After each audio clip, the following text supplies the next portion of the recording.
नमस्कार दोस्तों, एक बार फिर आप सभी का स्वागत है आपके अपने चैनल यूसीआई कराला लाइव पर। लास्ट क्लास में हमने सीखने की कोशिश की थी वर्ब्स के कुछ एक बहुत इंपॉर्टेंट पॉइंट्स। हमने वर्ब्स में स्टार्टिंग में वर्ब की फॉर्म्स, उनके नेम्स, आइडेंटिफिकेशन ऑफ टेंसेस, ये सारी इंपॉर्टेंट चीजें सीखी थी। और लास्ट क्लास में हमने किया था कि मार्जिनल मोडाल्स किसे कहते हैं या सेमी मोडाल्स किसे कहते हैं और हमारे काम के कैसे हैं। हमारे काम के कैसे हैं मीन्स एग्जाम में उनसे रिलेटेड क्या कुछ आता है, क्या कुछ हमें सीखने की जरूरत है। चलिए, तो लास्ट पॉइंट जो हमने सीखा था वो था मार्जिनल मोडाल्स या मार्जिनल ऑक्सिलरीज भी आप इनको कह सकते हो। बहरहाल उससे कोई फर्क नहीं पड़ता है कि आप क्या कह के इन्हें बुलाते हो, क्या टर्म यूज करते हो। फर्क ये पड़ता है कि आप जब इन्हें यूज करते हो तो आपको करेक्ट यूज पता है। एग्जामिनर जब क्वेश्चन इनसे देता है बनाकर, मोस्टली आते ही रहते, रिपीट होते रहते कॉन्सेप्ट, कोई नई चीज नहीं है। तो जब एग्जामिनेशन में आपको क्वेश्चन मिलेगा, आप आइडेंटिफाई कर पाते हैं, एबल हैं आइडेंटिफाई करने के एरर को, या फिर नो एरर है तो आप नो एरर बताने के काबिल हैं या नहीं है, ये मेन बात रहेगी। तो चलिए सीखने की कोशिश करते हैं। देखिएगा, मार्जिनल मोडाल्स का मतलब है आधे मोडाल्स, ठीक है, आधे मोडाल्स। अब आधे मोडाल से मेरा मतलब ऐसे वर्ड से है जैसे कि यूज टू, खासकर कि यूज्ड टू, इससे बड़े कॉन्सेप्ट बने हुए हैं। और ये बहुत इंपॉर्टेंट पॉइंट इसलिए बन जाता है कि एक माइंडसेट है। वो माइंडसेट क्या है, हम सभी ने सुना होगा जरूर। कंपटीशन की तैयारी करने वाले सारे कैंडिडेट्स इस चीज को जानते हैं कि टू के बाद वर्ब आती है और वर्ब की बहुत सारी फॉर्म्स होती है, V1 V2 V3 ये सब होती है, आईएनजी और एसईएस लुक के आपका इन्फ्लेक्शनल फॉर्म्स भी बन जाती है जो एक्स्ट्रा है। तो V1 V2 V3, लेकिन टू के बाद हम V1 का यूज करते हैं। ये चीज हमें पता होनी चाहिए। जिसको नहीं पता है उसको ऐसा नहीं कि डूब के मर जाना चाहिए, फांसी खा लेनी चाहिए, ऐसा कुछ नहीं है। ये वैसे भी आपको आ जाएगा। देखो, I want to go, she wants to go. अब मैं ये कहना चाह रहा हूं कि आप जब सेंटेंस लिखते हैं तो जब टू आपको मिलता है कहीं पर भी, जब टू को आप देखते हैं कहीं पर भी, तो ये जो टू है ये बेसिकली अपने बाद वर्ब लेगा, तो वो V1 आएगी। किसी भी वर्ब की फर्स्ट ही फॉर्म आएगी। अगर ऐसे ही एग्जांपल्स हम और ले ले, they have planned to stay, they have planned to stay. अब टू फिर से क्या है, टू की वैल्यू वही इन्फिनेटिव टू है, उसके बाद V1 आता है। तो एक जनरल सा कॉन्सेप्ट है। वो जनरल कॉन्सेप्ट क्या है कि भाई टू जब भी आपको दिखेगा, टू जब भी सेंटेंस में आएगा, उस TO2 के बाद अगर वर्ब का चुनाव करना है, अगर वर्ब सोचनी है, समझनी है, आपको चॉइस है कि भाई टू के बाद वर्ब के ऑप्शंस हैं, डैश है, आपको चुनना है कि टू के बाद क्या है, तो मोस्ट प्रोबेबल यही होता है कि V1 आता है, वर्ब की फर्स्ट फॉर्म आती है। लेकिन हम इस मोस्ट प्रोबेबल को 100% मान के रट लेते हैं। एग्जामिनर इसी पॉइंट पे हमारा एक नंबर तो वैसे गलत हो जाता है क्योंकि आप रॉन्गली अटेम्प्ट करते हैं, और 0.25 या फिर जो भी नेगेटिव मार्किंग है वो और लॉस हमारा हो जाता है। तो समझना क्या है कि हाँ, यह फैक्ट है कि 99% केसेस में मैं ये कहूंगा कि जो टू है उसके बाद वर्ब की फर्स्ट फॉर्म आती है। ये बात सही है। उल्टा कह ले कि अगर वर्ब की फर्स्ट फॉर्म है तो बहुत बार उसके पहले टू होता है। उल्टा कह ले, टू के बाद फर्स्ट ही फॉर्म आती है, मतलब टू के बाद वर्ब आनी है, लेकिन वर्ब की फर्स्ट या सेकंड या थर्ड, इन सारी आईएनजी एसईएस फॉर्म में से कोई एक ही आनी है, विच इज फर्स्ट फॉर्म। अब इसे ऐसे भी समझा जा सकता है कि जब पता ही है एग्जामिनर को फर्स्ट फॉर्म आनी, तो वो देता ही क्यों ऑप्शन। तो समझें, एक कंडीशन ऐसी भी है जब टू के बाद टू होगा वहां पर, लेकिन उसके बाद जो वर्ब आएगी वो जो फर्स्ट फॉर्म हम अभी जिक्र कर रहे कि आनी चाहिए वो आती है, लेकिन अपने साथ अपने नन्हे मुन्ने राही छोटे भाई आईएनजी को भी ले आती है। इसका क्या मतलब है, दोनों भाई ऐसे सैर सपाटे के लिए निकले? अरे नहीं भाई, समझो, टू जो है उसने कसम खाई थी कि मेरे बाद वर्ब आएगी तो वर्ब की बहुत सारी फॉर्म्स में से फर्स्ट ही फॉर्म आएगी। सही बात है, आ जानी चाहिए, कोई बात नहीं। लेकिन ये फर्स्ट फॉर्म कहते कि मेरा हमेशा मूड सेम नहीं रहता, मतलब हमेशा टू के बाद मैं ही जाऊं, मेरे पास भी कुछ एक्स्ट्रा होना चाहिए, मैं भी अपनी गाड़ी वाड़ी लेके चलूं। तो इसने आईएनजी को ले लिया। अब आईएनजी हमेशा आता है या फिर टू के बाद फर्स्ट फॉर्म ही आती है, ये सीखने वाली बात है। और इसे जो सीख गया उसको कॉन्सेप्ट ही समझ में आ जाएगा। तो ये पूरा जो कॉन्सेप्ट है इसको समझने की कोशिश करते हैं कि क्वेश्चन कैसे फ्रेम करता है एग्जामिनर। देखिएगा, सबसे पहली बात यहां पर आती है कि सेंटेंस आपके पास होता है और उसमें होता है कोई भी सब्जेक्ट। आपके पास क्या होता है? सेंटेंस। उसमें कोई भी सब्जेक्ट होता है, चाहे वो सिंगुलर हो चाहे वो प्लूरल हो। आई सब्जेक्ट बन के आए, WEV सब्जेक्ट बन के आए, यू हो जाए, they, he, she, it, Ram, Shyam, Eena, Meena, Deeka, Tom, Dick, Harry, ABCD XYZ, कुछ भी सब्जेक्ट बन के आ गया, सिंगुलर हो चाहे प्लूरल हो। उसके बाद आ गया आपके पास यूज्ड टू। तो हमारा जो फोकस है वो टू पे है, खास करके यहां पर हमारा फोकस टू पे है। ठीक है, टू पे। तो मैं ये बताना चाह रहा हूं कि भाई जब जब आप यूज टू यूज करोगे, तो जब आप यूज टू का यूज करोगे तो इसके बाद की जो वर्ब है उसका है सारा झंझट। क्योंकि टू के बाद हमें फर्स्ट फॉर्म चाहिए, टू के बाद हमें फर्स्ट फॉर्म चाहिए, ये सही बात है। टू के बाद फर्स्ट फॉर्म आनी चाहिए, तो सही है, हमने लिख दिया, कोई बात।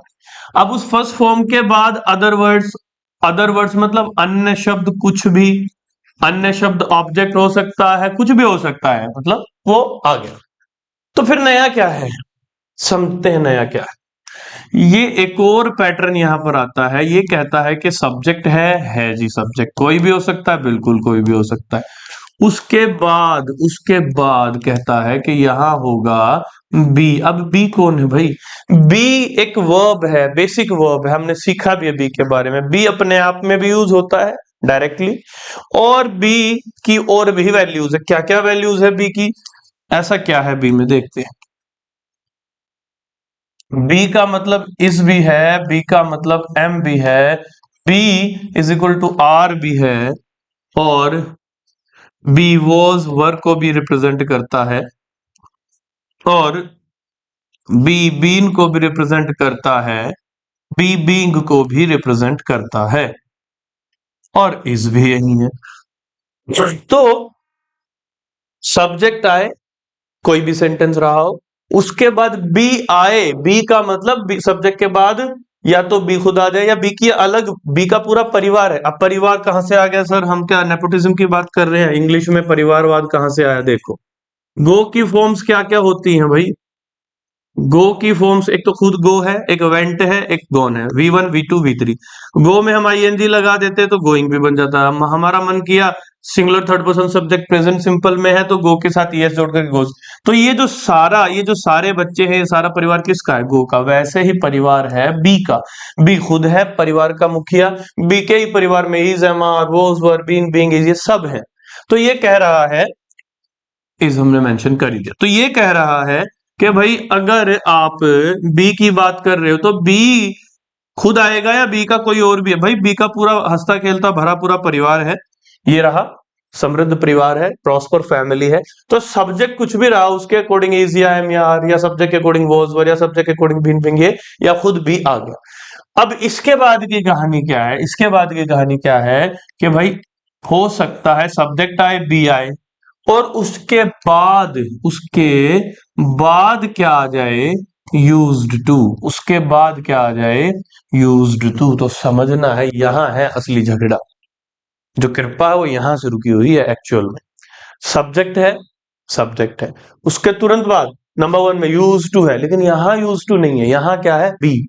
बी के बाद यूज टू। तो यहां गड़बड़ ये हो गई कि सब्जेक्ट के तुरंत बाद जो यूज टू था वहां और कुछ नहीं था, बी वगैरह, इज, एम, आर, कुछ नहीं।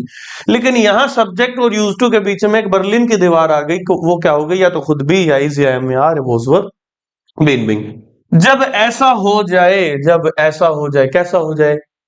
अरे भाई, जब यूज टू और सब्जेक्ट के बीच में बी की कोई फॉर्म आ जाए, यहां तो डायरेक्टली सब्जेक्ट और यूज टू। तो जब इनके यूज टू और सब्जेक्ट के बीच में कोई बी की ऐसी फॉर्म आ जाए, तो ध्यान रखना है कि यूज टू के बाद जो वर्ब आएगी, जो अभी तक हम कह रहे थे कि first form first form first form, अब वो फर्स्ट नहीं आएगी। अब वो फर्स्ट के साथ, फर्स्ट के अंदर आईएनजी जुड़ करके यूज होगी। अब जो फर्स्ट फॉर्म आएगी उसमें आईएनजी जुड़ेगी, यानी कि आईएनजी फॉर्म आएगी यहां यूज टू में टू के बाद, ना कि फर्स्ट फॉर्म। यहां पर देखो फर्स्ट फॉर्म आई टू के बाद, यहां पर आईएनजी आ रही है। तो ये डिफरेंस क्यों क्रिएट हुआ? बहुत सारे रीजंस हैं। लॉजिकल रीजन भी है और एक थ्योरेटिकल रीजन भी है, रूल भी है वैसे तो समझे, लेकिन बिना रूल के अगर आप समझना चाहें तो फिर तो मजा ही आ जाए। बिना रूल के समझने की जो टेंडेंसी है, वो अगर ग्रामर में आप ले आए तो फिर चीजें आसान हो जाए, समझ में आने लायक हो जाए, फिर रटना ना पड़े, याद ना करना पड़े, समझ आ जाए। तो देखिएगा अब चीजें कैसे अलग होती हैं। देखिए, अगर मैं एग्जाम्पल लिखूं जैसे कि she used to dash hard. इस सेंटेंस में शी जो है वो आपका सब्जेक्ट है सेंटेंस का। Use to as a modal मैंने यूज किया है, और मोडाल का मतलब ही क्या होता है? मोडाल का मतलब होता है हेल्पिंग वर्ब। सही बात है। और इसके बाद यहां ये जो मोडाल है यूज टू, तो जब यूज टू आता है उसके पहले सब्जेक्ट होता है, तो ये जो यूज टू है ये बन क्या जाता है? ये यूज टू जब सब्जेक्ट के तुरंत बाद यूज टू हो, तो ये वाले यूज टू को हम क्या कहते हैं कि भाई ये जो यूज टू है ये मोडाल के रूप में काम कर रहा है, मोडाल के रूप में आया है। लेकिन जब सब्जेक्ट के बाद इजेमार हो, सब्जेक्ट के साथ इजेमार हो, सब्जेक्ट के लिए इजेमार वो उस बार आया हो, तब जो यूज टू आता है वो यूज टू बेसिकली एक एडजेक्टिव होता है। बेसिकली एक एडजेक्टिव होता है, और उस एडजेक्टिव का अपना एक हिंदी मीनिंग होता है। उसका हिंदी मीनिंग क्या है? किसी चीज का आदि, किसी चीज में लिप्त होना, किसी चीज का एडिक्टेड होना, आदि होना। तो यूज्ड टू का अपना मतलब है किसी वस्तु, किसी काम, किसी एक्टिविटी, किसी अच्छी बुरी आदत का आदि, लिप्त होना, हैबिचुएटेड होना, किसी चीज का एडिक्टेड होना, अकस्टम्ड होना, ये इसका मतलब होता है। आपने सुना होगा कि आपकी जॉब, मान लीजिए नई नई जॉब लग गई और घर से थोड़ी दूरी पर आपकी पोस्टिंग हो गई, तो आप अपनी कार से जा रहे हो या मेट्रो से जा रहे हो, बाइक से, जैसे भी आप जा रहे हो, ट्रेन से, जैसे भी आप जा रहे हो, तो आपने अपने फ्रेंड से कहा, घर वालों से, कि थोड़ा ना आदत नहीं है, दूर है मेरा ऑफिस। तो वो क्या कहेंगे कि भाई थोड़े दिनों में आप यूज टू हो जाओगे, आप ट्रैवल करने के यूज टू हो जाओगे। यूज टू हो जाओगे से मेरा मतलब आपको आदत पड़ जाएगी, है ना। ट्रैवलिंग टाइम थोड़ी कम होगा ना, वो जगह कम होगी, वो वही रहेगा, डिस्टेंस वही रहेगी, लेकिन आप यूज टू हो जाओगे। तो यूज टू का मतलब क्या हो जाएगा कि आप आदी हो जाओगे। ठीक है, समझ गए? आदि, आदित्यनाथ नहीं हो जाओगे, आदि हो जाएगी, मतलब आदत पड़ जाएगी आपको। कभी सोचो मैं ही बुलडोजर खरीद लेता हूँ 4-5 जयशंकर की, ऐसा नहीं होने वाला है। आप अपनी जॉब के जो डिस्टेंस है उसके ट्रेवल टाइम के हैबिचुएटेड हो जाओ, आपको आदत लग जाएगी। अब मान लीजिए आप 10-20 किलोमीटर पे ट्रेवल करते थे, आपको अपनी कार से, बाइक से या बस से, पब्लिक ट्रांसपोर्टेशन से आदत है, और आपकी जॉब आ गई 40 या 50 किलोमीटर आपके घर से दूर जाना पड़ता है। तो आपको क्या है कि धीरे धीरे उस जगह के बारे में कुछ शॉर्ट कट भी पता लगेंगे कि भाई यहाँ से ले लो, जैम यहाँ पे होता है, तो धीरे धीरे आप उसको एंजॉय करना शुरू कर दोगे। तो वही है एडिक्टेड हो जाना या यूज्ड टू हो जाना। तो जब सब्जेक्ट के बाद यूज टू आता है और वहां इस पूरे सेंटेंस में सब्जेक्ट के हिसाब से इज या एम या आर या वॉज वर ये कुछ नहीं आता है, कुछ भी नहीं आता है, तो वहां जो यूज टू है वो मोडाल है। और जब यूज टू मोडाल है वो वर्ब की फर्स्ट फॉर्म लेगा, आईएनजी नहीं लेगा। लेकिन जब यूज टू एडजेक्टिव है तब वो फर्स्ट फॉर्म नहीं, आईएनजी फॉर्म लेगा। तो बहुत सिंपल सी बात है, यूज टू के बाद क्या आता है सर? यूज टू के बाद फर्स्ट फॉर्म भी आती है, यूज टू के बाद आईएनजी फॉर्म भी आती है। फिर सर क्या करें? कच्चा पापड़ पक्का पापड़, क्या, कैसे, हेड टेल कैसे पता लगाए? तो भाई यूज्ड टू जो इंसान है, जो चीज है, जो टर्म है। ये जो यूज टू है, ये दो अलग अलग यूज टू की हम बात कर रहे हैं। एक यूज्ड टू होता है, एक यूज टू होता है जो कि मोडाल है, ठीक है। एक यूज टू है जो कि मोडाल है, और दूसरा जो यूज टू है वो एडजेक्टिव है। तो पहली बात तो ये समझ लेते कि दोनों फिर यूज टू सेम क्यों है। ये भाई अभी जो कुंभ मेला भरा हुआ ना, उसमें पहले जो 144 ईयर्स पहले की बात है, बहुत पुरानी बात बता रहा हूं, ध्यान से सुनना। तब ये दोनों भाई कुंभ के मेले में बिछड़ गए थे, ठीक है। तो दोनों बिछड़ गए। अब जनरली फिल्मों में क्या होता है कि एक जो भाई बिछड़ा वो माँ बाप के पास रह गया, दूसरा बिछड़ के कहीं और चला गया, लेकिन ये दोनों ही बिछड़ गए थे, ठीक है ना। किसी और ने इनको पाला। तो जिसने भी इनको पाला, जिस व्यक्ति ने इनको पाला, उसने एक यूज टू का नाम अपने बेटा की तरह, अपने बेटे की तरह रख दिया मोडाल, और दूसरे यूज टू ने, यानी कि दूसरे यूज टू के पेरेंट्स ने अपने बेटे का नाम रख दिया एडजेक्टिव। तो है तो दोनों अलग अलग इंसान, तो दोनों अलग अलग हैं, अलग अलग परिवेश में पले बड़े हैं। एक यूज टू मोडाल नाम से जाना गया, दूसरा यूज टू एडजेक्टिव नाम से जाना गया। तो इन दोनों में ये डिफरेंस है। तो ये दोनों ही यूज टू कुंभ के मेले में बिछड़े हुए दो भाई हैं, ठीक है। और ये इनको हमने यहाँ पर पकड़ लिया, इनको मिलाएंगे इनके माँ बाप से, तो आपकी ड्यूटी है, इनके दोनों के माँ बाप कौन है, एग्जाम, परीक्षा, वहां पर मिलेंगे ये आपको। तो दोनों भी मिल सकते हैं, ध्यान रखना। तो आपकी जिम्मेदारी है दोनों को अपने अपने पेरेंट्स के पास पहुंचाने की। तो ये एक यूज टू होगा, कोई मोडाल नाम से जाना जाएगा, और दूसरे यूज टू का किसी का नाम होगा एडजेक्टिव। तो समझ लो, समझ लो, ये जो यूज टू मोडाल के रूप में होगा, ये जो यूज टू मोडाल के रूप में होगा, इसकी इसकी जो मम्मी है वो V1 है, ठीक है। यूज टू जो मोडाल के रूप में है, जो यूज टू मोडाल का काम करता है, जो यूज टू मोडाल का काम करता है, उसकी उसकी जो मम्मी है, मोडाल वाले यूज टू की जो मम्मी है, जो माता श्री हैं, वो है फर्स्ट फॉर्म, ठीक है, वर्ब की फर्स्ट फॉर्म। लेकिन यूज टू जो कि एडजेक्टिव नाम जिसका रखा गया, उस वाले उस वाले यूज टू की जो माता श्री हैं, वो फर्स्ट फॉर्म नहीं है, वो फर्स्ट फॉर्म में आईएनजी जुड़ करके हैं, उनका नाम है आईएनजी मम्मी, ठीक है। एक वर्ब की फर्स्ट फॉर्म मम्मी है, एक वर्ब की आईएनजी मम्मी है। तो वर्ब की आईएनजी मम्मी किसकी मम्मी है, यूज टू की, जो कि एडजेक्टिव है। और फर्स्ट फॉर्म किसकी मम्मी है, मोडाल यूज टू की, adjective use to, modal use to. तो भाई अब सीधी स्पष्ट बात है, यहाँ जो यूज टू है वो मोडाल है, तो इसकी मम्मी कौन है, मोडाल की मम्मी कौन है, V1। मम्मी मत चेंज कर देना किसी की। तो फिर इसका मतलब यहां पर अगर मैं ऑप्शन दूं आपको, वर्क और वर्किंग, तो जरा बताओ सोच करके, अगर कहीं थोड़ा बहुत दबा के रखा है, दिमाग बचा है, तो उसको यूज करो, जरा बताओ मुझे। She use to work hard या she use to working hard, क्या आना चाहिए। मोडाल है, ये रहा modal, modal, modal use to, adjective use to. Modal use to की मम्मी फर्स्ट फॉर्म है, एडजेक्टिव यूज टू की मम्मी माताश्री आईएनजी है। तो फिर क्या आएगा यहाँ पर, modal use to, modal use to है तो उसके बाद वो आपकी फर्स्ट फॉर्म, यानी कि यहाँ हमारा आंसर क्या आ जाएगा, वर्क। क्लियर हो जाना चाहिए। और अगर नहीं हुआ तो ये नहीं कि आप बहुत बेकार इंसान हो, नहीं, क्लियर नहीं हुआ है तो इसका मतलब हमें और एग्जांपल्स की जरूरत है। और एग्जांपल्स ले लेते हैं, देखिए। Ravi was used to dash here, option है कम और coming. Ravi was use to dash here. अब रवि आ गया सब्जेक्ट, ठीक है जी, सब्जेक्ट होता है, दोनों में ही होता है। उसके बाद आ गया वॉज, फिर यूज टू है। वॉज की वैल्यू क्या है, was, were, been, being, is, am, are, ये कहाँ है, किससे आते हैं, बी से। तो बी का परिवार आ गया, वॉज आ गया यानी बी का परिवार आ गया, इज, एम, आर भी आते तो बी का परिवार होता।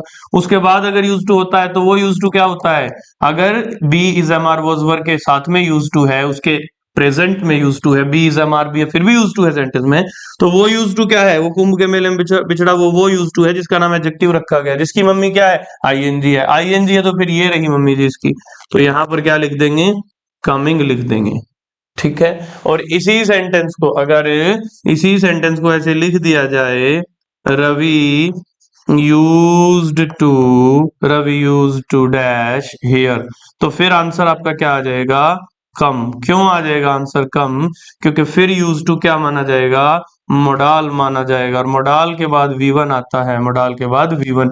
लेकिन ये वाला यूज टू क्या माना जा रहा है, क्योंकि बी, इज, एम, आर की फॉर्म में से वो यहाँ है, तो इसे यूज टू को एडजेक्टिव मानेंगे और एडजेक्टिव के बाद क्या आता है, आईएनजी आती है। अब ये कॉन्सेप्ट आपको मुझे समझाना था। अब इसमें 1 2 4 5 एग्जाम्पल ले लेते हैं हम, ताकि आपको कॉन्सेप्ट याद ना हो जाए, समझ में आ जाए। ठीक है, याद नहीं करना है, समझ लेना है। आगे बढ़ते हैं, देखिएगा। अब मान लीजिए यहां एग्जाम्पल्स हैं, you are used to come late for class. ठीक है, फिर आ गया she can not be used to making mistakes, ये आ गया। फिर were they used to steal money,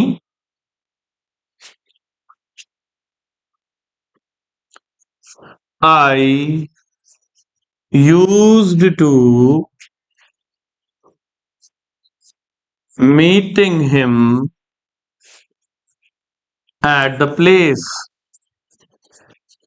या फिर सीमा used to eating a lot at parties। Next,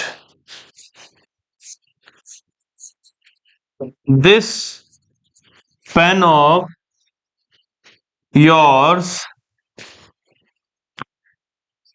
has been used to make maps।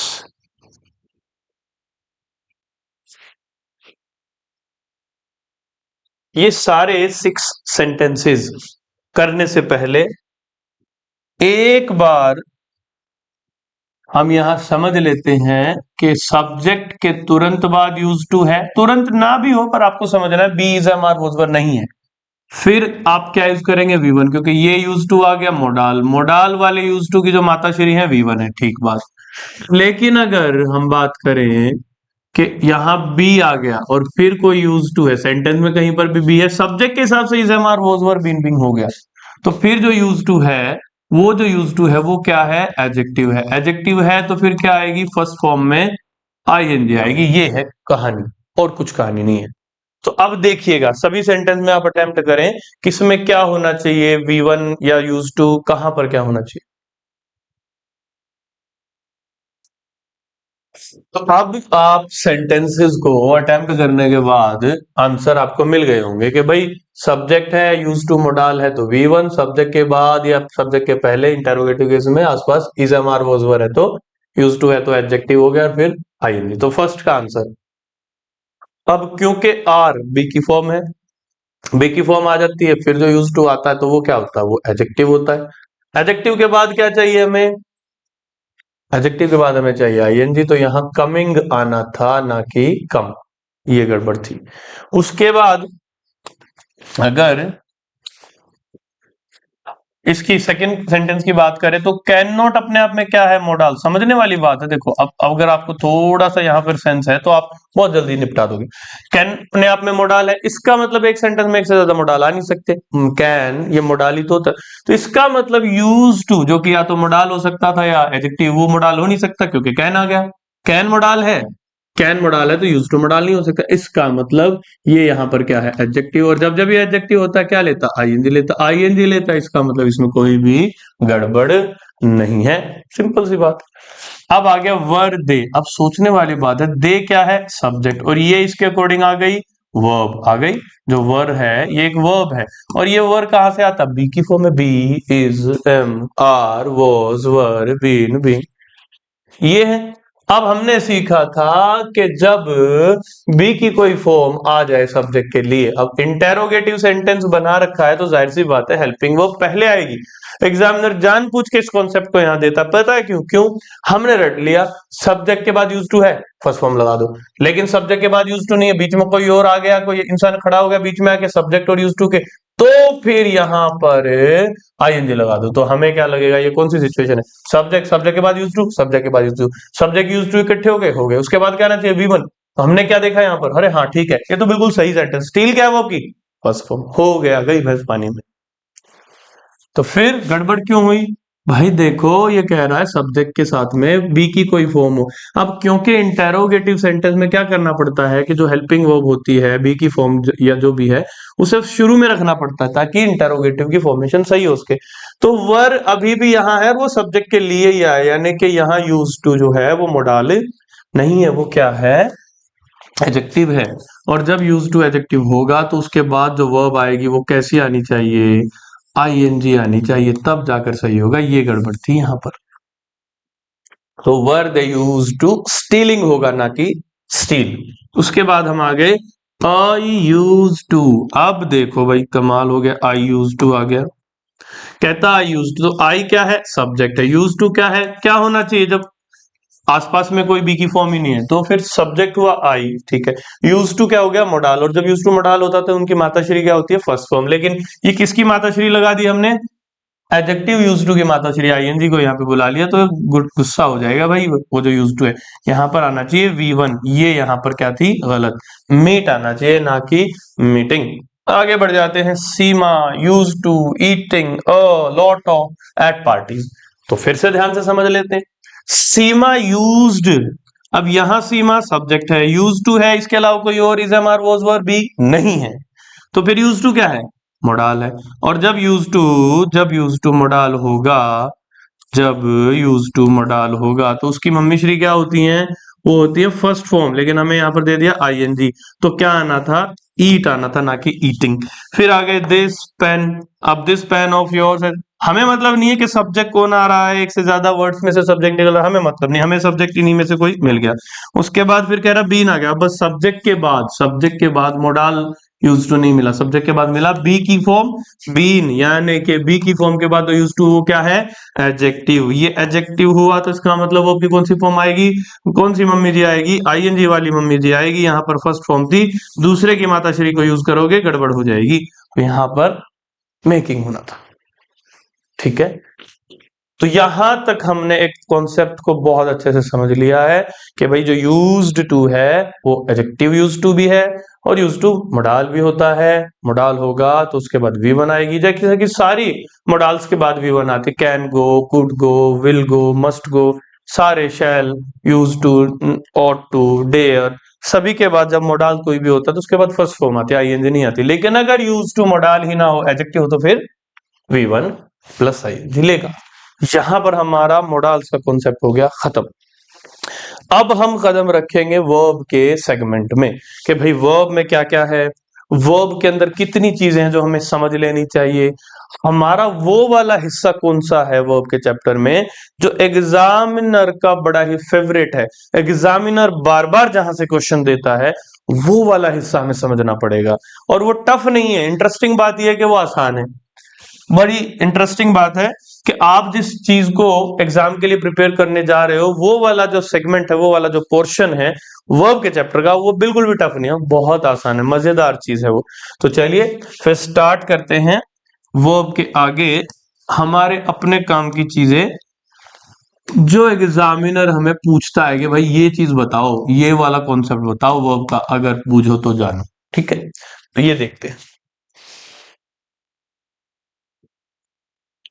तो भाई वर्ब के अंदर जो सबसे इंपॉर्टेंट चीज है वो हम करने जा रहे हैं। टॉपिक का जो पार्टीशन है थोड़ा सा समझ लेते हैं, सेगमेंट को समझ लेते हैं। हमारे काम का जो सेगमेंट है वो है नॉन फाइनाइट वर्ब। वर्ब का चैप्टर बहुत सारे भागों में बांटा गया है। जैसे हमने हेल्पिंग वर्ब के सेक्शन में और मेन वर्ब के सेक्शन में उसको मेनली बांटा। हेल्पिंग वर्ब में हमने बी की फॉर्म सीखी, हैव की फॉर्म्स होती हैं, और इज एम आर कभी मेन वर्ब कभी हेल्पिंग वर्ब की तरह एक्ट करती हैं। तो हेल्पिंग वर्ब तो जनरली होती है, कभी कभार मेन वर्ब की तरह वो भी एक्ट करती हैं, क्योंकि अदर्स कोई वर्ब नहीं होती सेंटेंस में, तो हम इज एम आर को मेन वर्ब और helping verb at the same time दोनों ही मान लेते हैं। और इनसे नोट डायरेक्टली नेगेटिव सेंटेंस भी बना लेता है, तो ये भी रीजन है।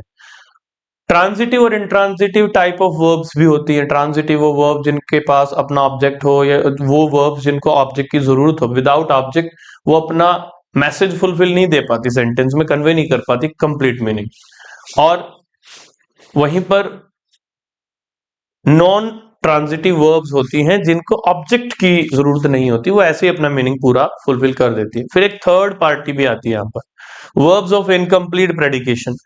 वर्ब्स ऑफ इनकम्प्लीट प्रेडिकेशन वो वर्ब्स हैं जो ना तो ट्रांजिटिव ना ही इंट्रांजिटिव। बेसिकली ये इंट्रांजिटिव वर्ब्स थी जिन्होंने बोला we do not need any object to complete our meaning, we are comfortably able to give our meaning without object. तो ये ऐसी वर्ब्स के सेंटेंसेस कुछ बन जाते हैं जहां वर्ब विदाउट अपने कंप्लीट मीनिंग नहीं दे पाती, विदाउट अपने मीनिंग ऑब्जेक्ट के कंप्लीट मीनिंग नहीं दे पाती।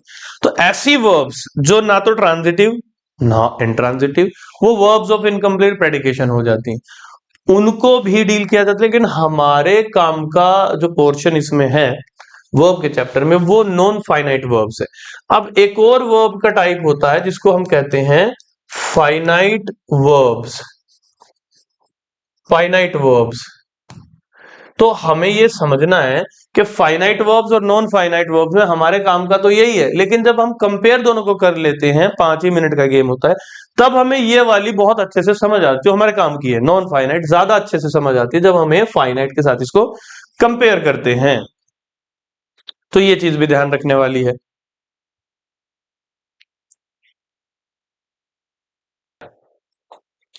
तो यहां अगर मैं बात करूं नॉन फाइनाइट वर्ब्स की, तो ये हमारे काम का सेगमेंट है। ये सिर्फ हम इसलिए ले रहे हैं कि ताकि हमें समझ आए। देखो, non finite verbs, the verbs which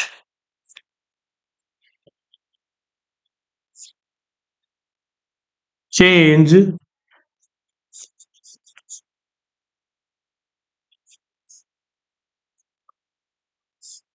their forms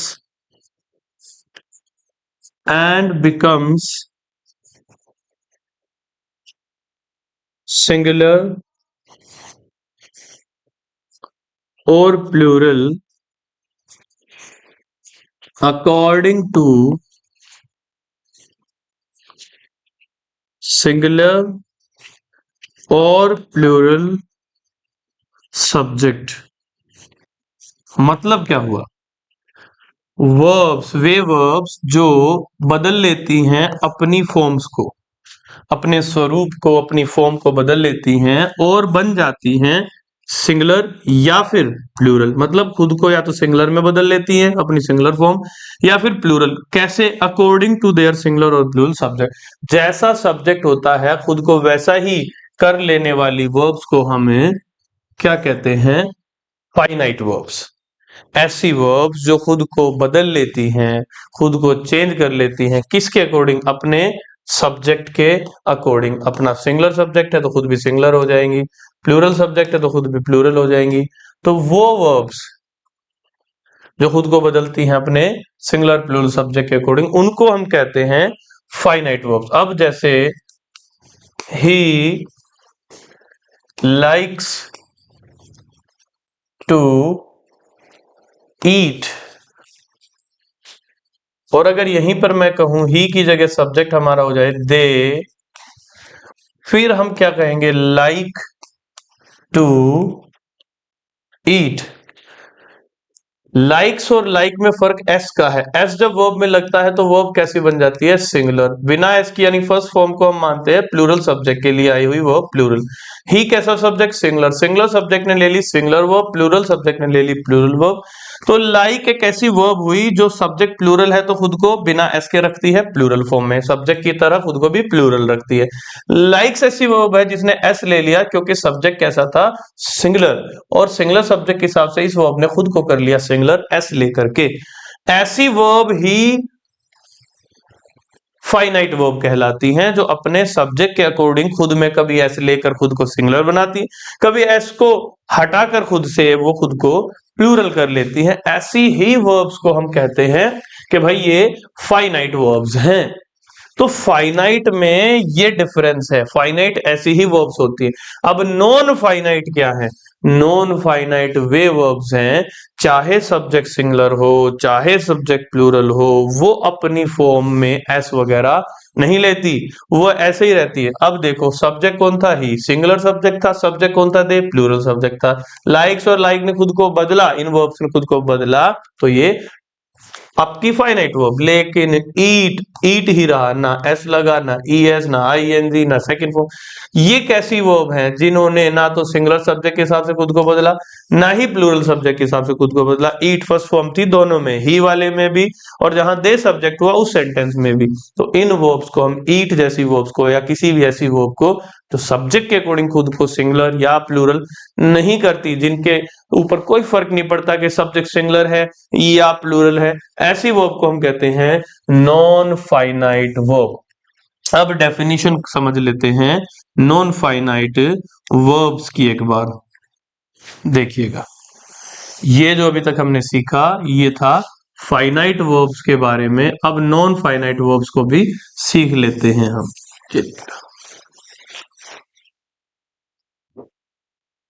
देखिए, the verbs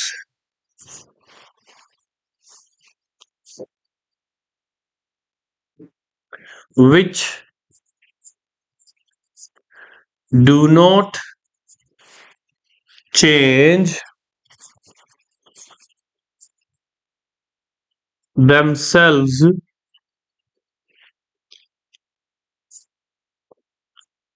according to singular or plural verb, subject, हाँ सब्जेक्ट, ऐसी वर्ब्स जो खुद को अपने सिंगुलर या प्लूरल सब्जेक्ट के अकॉर्डिंग चेंज नहीं करती, एज इट इज बनी रहती, उनको आप क्या कहते हैं, नॉन फाइनाइट। जो फाइनाइट नहीं है, जिनको फाइनाइट से कोई लेना देना नहीं है, ऐसी वर्ब्स को आप कहते हैं नॉन फाइनाइट। अब फाइनाइट हमने कर लिया, ऐसी वर्ब जो सिंगुलर सब्जेक्ट के हिसाब से खुद को सिंगुलर वर्ब कर ले, प्लूरल सब्जेक्ट के हिसाब से खुद को प्लूरल वर्ब कर ले। ऐसी वर्ब तो होती है फाइनाइट, जो ना करें, जिन पे कोई असर नहीं हो रहा, सब्जेक्ट सिंगुलर है, प्लूरल है नहीं है, कोई फर्क नहीं पड़ रहा, वो नॉन फाइनाइट है। अब नॉन फाइनाइट के टाइप्स को समझने के लिए इसके कुछ एग्जांपल और फिर से कंपेयर एक बार कर लेते हैं फाइनाइट और नॉन फाइनाइट को। देखिएगा, she desires to live in London. Next, we desire to live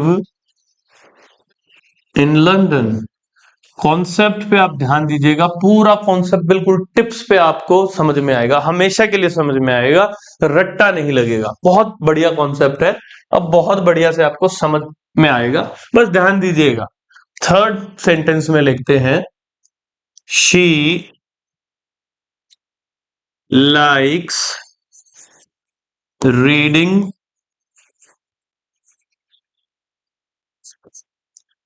they like reading.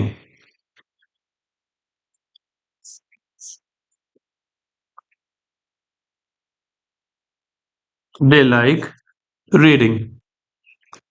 अब सेंटेंस पे टूट के पढ़ने का समय आ गया है। देखिएगा, वर्ब है डिजायर भी वर्ब है, लाइक्स भी वर्ब है, लाइक भी वर्ब है, reading reading, to live verbs है।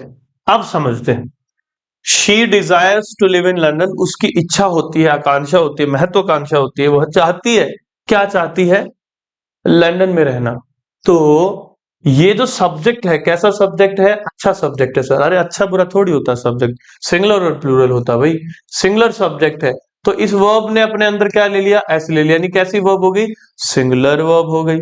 अब टू लिव भी तो वर्ब है, लेकिन टू लिव वर्ब की फर्स्ट फॉर्म है, प्लूरल है, शी सिंगुलर सब्जेक्ट से वो अग्री नहीं कर रही है।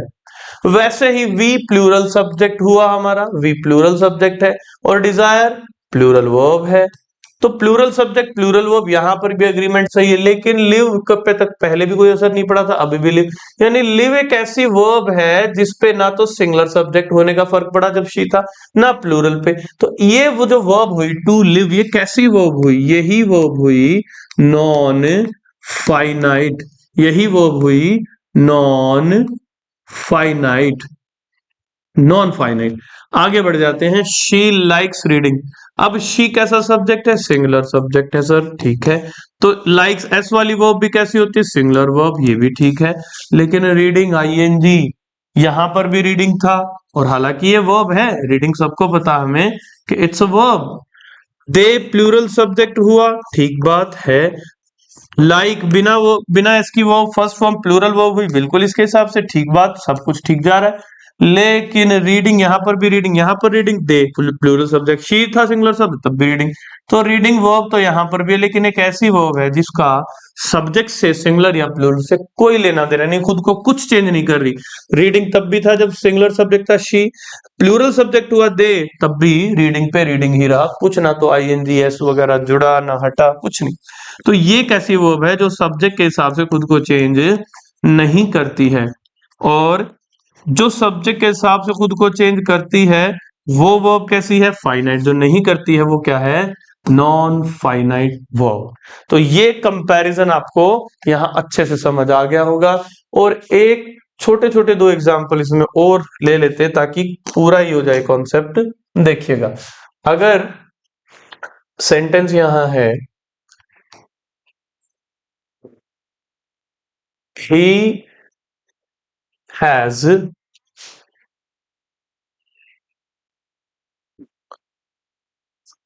planned it, और दूसरा है they have planned it। समझिएगा, ये सेंटेंस है। अब ये जो सेंटेंस है, he has planned it और they have planned it, इनमें planned क्या है, V3, plan planned planned V3। लेकिन have प्लूरल वर्ब हुई, सब्जेक्ट प्लूरल था तो सही बात, हैज सिंगुलर वर्ब हुई, सब्जेक्ट सिंगुलर, सही बात। लेकिन वर्ब की थर्ड फॉर्म ना तो सिंगुलर सब्जेक्ट के हिसाब से कुछ चेंज हुआ, थर्ड ही रही, ना ही प्लूरल सब्जेक्ट के हिसाब से कुछ चेंज हुआ, वही पड़ी रही, वही बनी रही। यानी कि थर्ड फॉर्म भी, वर्ब की जो थर्ड फॉर्म है वो भी क्या है, नॉन फाइनाइट वर्ब है, नॉन फाइनाइट। तो जब मैं नॉन फाइनाइट वर्ब को कॉमन निकालता हूं, नॉन फाइनाइट वर्ब को, तो 2+V1, 2+V1, आईएनजी, आईएनजी और V3।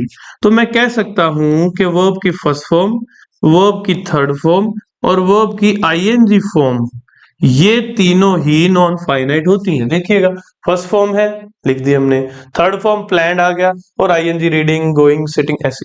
तो इसका मतलब नॉन फाइनाइट का जो सेगमेंट है वो क्या क्या है, फर्स्ट फॉर्म, थर्ड फॉर्म और आईएनजी फॉर्म। इसी की चर्चा हमने अभी करनी है कि जो नॉन फाइनाइट वर्ब है उसमें जो टाइप्स हैं, वो जो 3 बटे हुए हैं, उनसे क्वेश्चन क्या क्या आते हैं। देखिएगा, तो non finite verbs, non finite verbs अब समझना है। सबसे पहली बात करते हैं कि नॉन फाइनाइट वर्ब्स में पार्टीशन क्या है, या टाइप्स क्या है, क्लासिफिकेशन कैसे हुई है, इनका कैटेगराइजेशन कैसे किया गया है। तो समझ लेते हैं। इनको बांटा गया है 3 भागों में।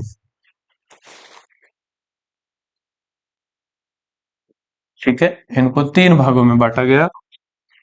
सबसे पहला है इन्फिनेटिव्स। इनफाइनाइट नहीं होता ये मैथ्स की तरह, ये इन्फिनेटिव्स है। और सेकंड जो है वो जेरंड है। थर्ड जो है वो पार्टिसिपल्स है। ये तीनों टाइप्स है। इन तीनों ही टाइप्स में अगर मैं बात करूं, इन्फिनेटिव्स में कितने टाइप हैं तो देखिएगा, इन्फिनेटिव में 4 टाइप हैं। इन्फिनेटिव के 4 टाइप्स हैं। जेरेंड का एक ही टाइप है। पार्टिसिपल्स के 3 टाइप्स हमें स्टडी करने हैं। तो इन्फिनेटिव के 4 जो टाइप्स है उनमें सबसे पहले आता है to infinitive. To infinitive, to infinitive is equal to 2+v1, अभी इसको मेंशन करेंगे। फिर है बेयर इन्फिनेटिव। बेयर इन्फिनेटिव, अब बेयर इन्फिनेटिव क्या होता है? बेयर इन्फिनेटिव मतलब इन्फिनेटिव विदाउट टू, बिना टू के, तो यहां सिर्फ फर्स्ट फॉर्म आती है। फिर है third continuous infinitive. Continuous infinitive, continuous infinitive मतलब बी के साथ वर्ब की आईएनजी फॉर्म मिल करके कॉन्टिन्यूअस इन्फिनेटिव बनाते हैं। फिर आता है परफेक्ट इन्फिनेटिव। परफेक्ट इन्फिनेटिव, अब परफेक्ट इन्फिनेटिव का मतलब होता है जब हैव के साथ वर्ब की थर्ड फॉर्म आती है, मोस्टली टू के साथ ही आती है। तो हैव और वी3 का जो कॉम्बिनेशन है, एक्टिव में हैव प्लस वी3 है और पैसिव में have plus been plus V3. आगे हम बहुत अच्छे से इसको डिस्कस करेंगे। एक भी सिंगल पॉइंट एक्स्ट्रा नहीं करना हमें एग्जाम से, और एक भी सिंगल पॉइंट छोड़ना नहीं है जो एग्जाम में आया है, आ चुका है या संभावित रूप से आ सकता है। हम थोड़ा सा बहुत ही कट टू कट और बहुत प्रेसाइज लेवल से स्टडी करने की कोशिश में कर रहे हैं। तो एक भी एक्स्ट्रा चीज नहीं सीखनी है, दिमाग पे लोड नहीं डालना है, और एक भी काम की चीज हमें छोड़नी नहीं है। तो इन्फिनेटिव्स ये 4 टाइप के हैं। अब जेरेंड की बात हम करते हैं तो जेरेंड में तो एक ही टाइप होता है। अब जेरेंड का जो एक टाइप है वो बनता कैसे है? वर्ब की फर्स्ट ही फॉर्म में आप आई एन जी जोड़ दो, तो जो फर्स्ट फॉर्म में आईएनजी जोड़ने के बाद शब्द बना, जैसे रीड फर्स्ट फॉर्म थी, आईएनजी जोड़ा reading. Learn LEARN first form थी, आईएनजी जोड़ा learning. Open opening, start starting, जो भी आप फर्स्ट फॉर्म होती है उसमें आईएनजी जोड़ते हो तो वो जो वर्ब क्रिएट हो जाती है वो वर्ब वर्ब ना रह करके जेरेंड कहलाती है। और अगर मैं बात करूं कि काम क्या करती है वो, तो भाई वो काम आपके लिए करके देती है सेंटेंस में आकर, कभी तो सब्जेक्ट का, कभी ऑब्जेक्ट का, कॉम्प्लीमेंट भी बन सकती है, ऐसी बात नहीं है, क्योंकि बेसिकली वो वर्बल नाउन हो जाता है, वर्ब से बना हुआ नाउन के काम करने वाला, तो वर्बल नाउन। यहां अगर मैं बात करूं तो टू प्लस V1 को हम कहते हैं to infinity. V1 without to, बिना टू के फर्स्ट फॉर्म का यूज बेयर इन्फिनिटी। और कॉन्टिन्यूस का मतलब होता है बी और उसके बाद आईएनजी, ठीक है, बी के बाद आईएनजी, ये आपका हो जाएगा कॉन्टिन्यूस इन्फिनेटिव। परफेक्ट इन्फिनेटिव का मतलब होता है to have V3, to have के बाद वर्ब की थर्ड फॉर्म। ये आपके इन्फिनेटिव्स और जेरेंड मैंने आपको बता दिया, वर्ब का आईएनजी फॉर्मेट होता है। अब बात करते हैं पार्टिसिपल्स की। पार्टिसिपल्स जो हैं ये भी 3 टाइप के हैं। नंबर 1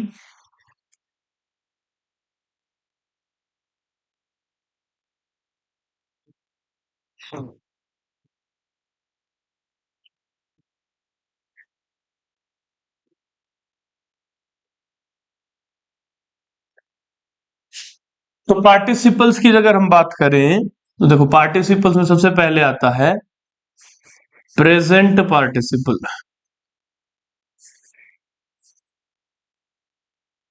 प्रेजेंट पार्टिसिपल, अब प्रेजेंट पार्टिसिपल में होता क्या है? प्रेजेंट पार्टिसिपल में वर्ब की जो फर्स्ट फॉर्म है उसमें आईएनजी जुड़ करके आ जाता है। हम वर्ब की फर्स्ट फॉर्म आईएनजी को प्रेजेंट पार्टिसिपल भी कहते हैं। आपका दिमाग आपसे पूछ रहा होगा कि सर अभी तो आपने लिखा है जेरेंड होता है वर्ब की फर्स्ट फॉर्म में आईएनजी, अब आप कह रहे हो फर्स्ट फॉर्म में आईएनजी को जेरेंड नहीं पार्टिसिपल बोलते, तो समझना यही है जब वर्ब की फर्स्ट फॉर्म में आईएनजी जुड़ा हो और वो सेंटेंस में आके या तो सब्जेक्ट बने या ऑब्जेक्ट बने या कॉम्प्लीमेंट बने, तो उस आईएनजी वाले शब्द का नाम जेरेंड होगा। लेकिन जब वही पार्टिसिपल्स बनेगा तो वो सब्जेक्ट और ऑब्जेक्ट का काम करने वाला शब्द नहीं बनेगा। वो बेसिकली आपको क्या बताएगा, वो शब्द सेंटेंस में आएगा आईएनजी वाला, या तो वो वर्ब बनेगा, वर्ब की आईएनजी फॉर्म, या फिर वो बनेगा एडजेक्टिव। ठीक है, एडजेक्टिव। तो एक बार बहुत ध्यान से इसको समझ लेते हैं। आईएनजी वाला शब्द सेंटेंस में आएगा, आईएनजी वाला वर्ड जब सेंटेंस में आएगा तो वो जो वर्ड है आईएनजी वाला, अगर वो सेंटेंस में सब्जेक्ट बना है या ऑब्जेक्ट बना है तो उस आईएनजी वाले वर्ड का नाम जेरेंड है। लेकिन अगर आईएनजी वाला वर्ड सेंटेंस में आके वर्ब का काम करे, वर्ब बने या एडजेक्टिव बने, तो वो जेरेंड नहीं, पार्टिसिपल है। अच्छा सर ये तो घुमा दिया आपने, अभी देख लेते हैं भाई। ये लो, आई एम स्पीकिंग इंग्लिश। तो बताओ इस सेंटेंस में ये जो स्पीकिंग है वो एक्शन है। एक्शन इज इक्वल टू क्या होता है, वर्ब। लेकिन अगर मैं कंपेयर करूं, speaking is not difficult, speaking is not difficult, इस सेंटेंस के अंदर जो सब्जेक्ट है वो कौन है, स्पीकिंग। यानी स्पीकिंग का क्या काम कर रहा है, सब्जेक्ट का, और ये वाला स्पीकिंग क्या काम कर रहा है, एक्शन का। एक्शन क्या होता है, वर्ब। लेकिन सब्जेक्ट का काम कर रहा है स्पीकिंग। तो जब आईएनजी वाला शब्द सब्जेक्ट का काम करेगा, आईएनजी वाला शब्द आईएनजी वाला शब्द सब्जेक्ट का काम करेगा, तो उसका नाम क्या होगा, जेरेंड। आईएनजी वाला शब्द वर्ब का काम करेगा, आईएनजी वाला शब्द वर्ब, तो उसका नाम क्या होगा, प्रेजेंट पार्टिसिपल। तो बस यहां जो आईएनजी वाला शब्द है जो कि वर्ब का काम कर रहा है, ये क्या है, प्रेजेंट पार्टिसिपल। लेकिन यहां जो है ये भाई साहब ये कौन है, ये है जेरेंड, क्योंकि सब्जेक्ट का काम कर रहा है। तो जब आईएनजी वाला शब्द सब्जेक्ट बने सेंटेंस में आकर किसी वर्ब का, तो उसका नाम जेरेंड है। लेकिन अगर आईएनजी वाला शब्द सब्जेक्ट ना बने, ऑब्जेक्ट ना बने, वर्ब का ही काम करे या एडजेक्टिव का काम करे, एडजेक्टिव बन जाए, किसी नाउन प्रोनाउन को डिस्क्राइब करे, उसके बारे में एक्स्ट्रा इंफॉर्मेशन दे, उसकी कोई क्वालिटी बताए, तो फिर हम कहेंगे कि वो प्रेजेंट पार्टिसिपल है। अब जरूरी क्यों है प्रेजेंट पार्टिसिपल और जेरेंड सीखना, क्योंकि देर आर टर्म्स जिनमें आप क्वेश्चन को अलग अलग तरीके से ट्रीट करोगे और वो एरर हो जाएगा। अगर आपने जेरेंड वाला ट्रीटमेंट दे दिया और वो प्रेजेंट पार्टिसिपल निकला, गड़बड़ हो जाएगी। तो इससे आपको थोड़ा आइडिया होगा। एक दो एग्जांपल हम और भी ले लेते हैं। देखिए, अगर ऐसे लिख दिया जाए, आई हेट रीडिंग, तो इस सेंटेंस में वर्ब है, सब्जेक्ट है, यानी कि ये आ गया। अब ये क्या है, यहाँ ऑब्जेक्ट है, और आईएनजी वाला शब्द है। जब ऑब्जेक्ट होता है तो उसको हम क्या कहेंगे, सब्जेक्ट या ऑब्जेक्ट होगा तो क्या कहेंगे, जेरेंड।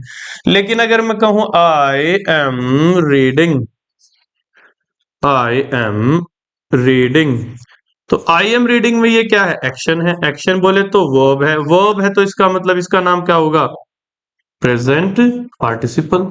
इतना सिंपल है।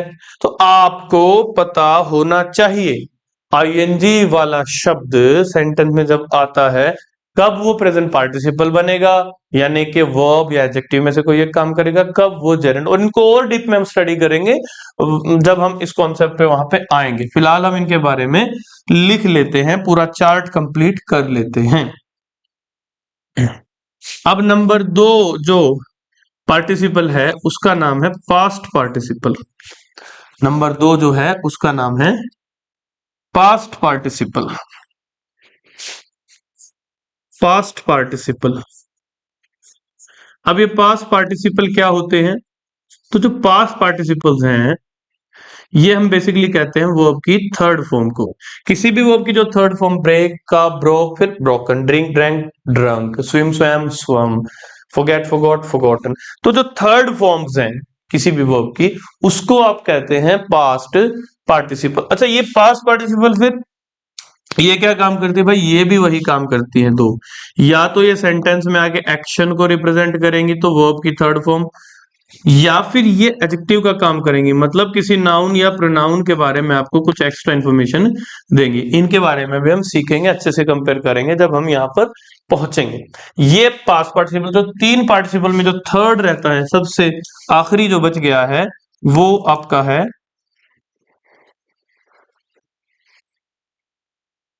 थर्ड वन, वो है perfect participle. Perfect participle, perfect participle, ये क्या है? Important one, very important one. इसमें ये गेम चेंजर हो सकता है आपके लिए, क्योंकि इससे क्वेश्चन कंपैरेटिवली बहुत ज्यादा आते हैं। तो समझ लेते हैं, देखिएगा। ये जो परफेक्ट पार्टिसिपल है, इसका फॉर्मेशन होता है having plus past participle. Having plus past participle, ये दो चीजें मिलकर बनती है परफेक्ट। तो पास्ट पार्टिसिपल क्यों नहीं लिखा मैंने, V3 क्यों लिखा? क्योंकि V3 ही वैल्यू किसकी है, पास्ट पार्टिसिपल। तो past participle is equal to V3, it means V3 is equal to past participle है। तो हम हैविंग के बाद चाहे पास्ट पार्टिसिपल लिखे चाहे V3 लिखे, बात एक ही। ये हो गई इनकी फॉर्मेशन। फॉर्मेशन मतलब ये सारे कैसे कैसे बनेंगे। जितने भी वर्ब के फॉर्मेट में नॉन फाइनाइट वर्ब्स हैं, वो टोटल यही होते हैं। 3 पास्ट पार्टिसिपल्स होते हैं, जेरेंड में कोई टाइप, कोई आगे कैटेगराइजेशन, टाइप्स पार्ट्स नहीं बटते। इन्फिनेटिव्स में मैक्सिमम ये 4 ही टाइप होते हैं। कॉन्टिन्यूस इन्फिनेटिव से जनरली कोई डायरेक्ट क्वेश्चन नहीं बनता, लेकिन ये 3 को समझाने में कॉन्टिन्यूस इन्फिनेटिव हेल्पफुल होता है। और दूसरा, इसमें से कुछ ऐसे भी पॉइंट्स है, जैसे अगर हम परफेक्ट की बात करें तो परफेक्ट के नाम से 2 चीजें, परफेक्ट इन्फिनेटिव भी होता है और परफेक्ट पार्टिसिपल भी होता है। हालांकि जेरेंड मैंने बताया नहीं होता, लेकिन परफेक्ट इन्फिनेटिव और परफेक्ट पार्टिसिपल बहुत हद तक एक दूसरे से मिलते जुलते आपको लगते हैं। तो दोनों को जब कंपेयर करके हम समझेंगे तो और बढ़िया से मजे से ये हमें समझ में आ जाएंगे। अब बात करते हैं कि इस पूरे चैप्टर के वर्ब की जो लास्ट पॉइंट पे हम पहुंचे हैं, जो कि नॉन फाइनाइट है, इसमें शुरुआत में क्या करेंगे? इसमें शुरुआत में ये करेंगे 2 प्लस V1, यानी कि इन्फिनेटिव्स का पार्ट 1, और इन्फिनेटिव्स के बाद हम जेरेंड पे आएंगे, जेरेंड के बाद हम पार्टिसिपल पे आएंगे। और ये चार्ट आपने बहुत अच्छे से बना लेना है। सबसे पहले टाइप के हमारे पास है इन्फिनेटिव। नॉन फाइनाइट के 3 टाइप हैं, जिसमें पहला है इन्फिनेटिव, नॉन फाइनाइट का दूसरा टाइप है जेरेंड, नॉन फाइनाइट का तीसरा और आखिरी टाइप है पार्टिसिपल्स। ये फिर अपने अपने टाइप में बटे हुए हैं आगे। तो अब बात करते हैं कि भाई फर्स्टली हम क्या सीखने जा रहे हैं। तो फर्स्टली हम सीख रहे हैं इन्फिनेटिव्स को, और उसमें भी 2 प्लस V1 को।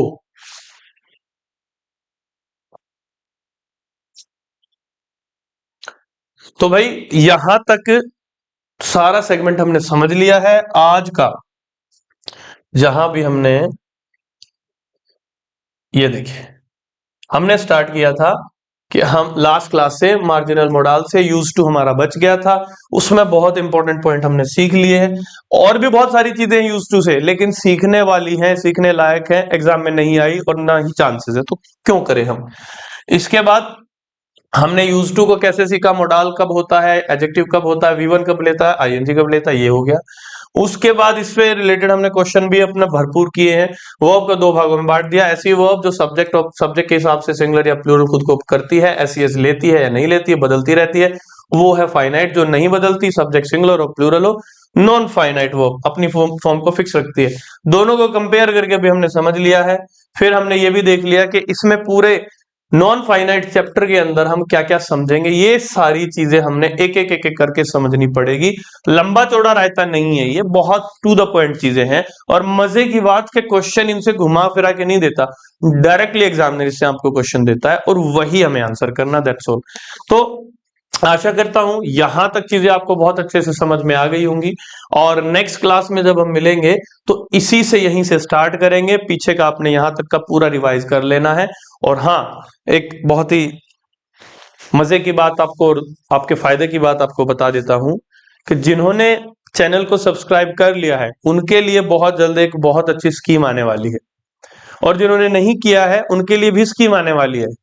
उनके लिए अलग से हम स्कीम निकालेंगे, क्योंकि जब चैनल पेड हो जाएगा तो कोशिश रहेगी लोगों की कि वो सोचेंगे, रिग्रेट करेंगे कि हमने इतना बोलते थे सर, कर लो भाई, सब्सक्राइब कर लो। तो उनको लगता था कि कहीं हमारे अकाउंट से पैसे तो नहीं कट जाएंगे, हमने सब्सक्राइब कर दिया। तो भाई मेरे ऐसा कुछ नहीं होने वाला है, पैसे नहीं कटेंगे। चैनल को सब्सक्राइब कर लो, वीडियोस को लाइक कर लिया करो, कमेंट कर दिया करो। जितना ज्यादा कमेंट, लाइक और चैनल को सब्सक्राइब और शेयर करोगे आप वीडियोस को, उतना आपके लिए बेनिफिट है। क्यों? क्योंकि जो मैं स्कीम बता रहा हूं ना, जिन्होंने ऑलरेडी या आज भी सब्सक्राइब कर लिया है और वीडियोस को जो शेयर कर रहे हैं, तो आपको पता है हमारे पास डेटा होता है, सभी के पास, जो चैनल के होल्डर है, ओनर, उनके पास डेटा होता है। तो उन लोगों के लिए, उन स्टूडेंट्स के लिए भी हम एक स्कीम जल्दी ही लाने वाले हैं। इंतजार करें, बहुत बढ़िया स्कीम वो आएगी। तो मिलते हैं आपसे नेक्स्ट क्लास में, तब तक के लिए नमस्कार।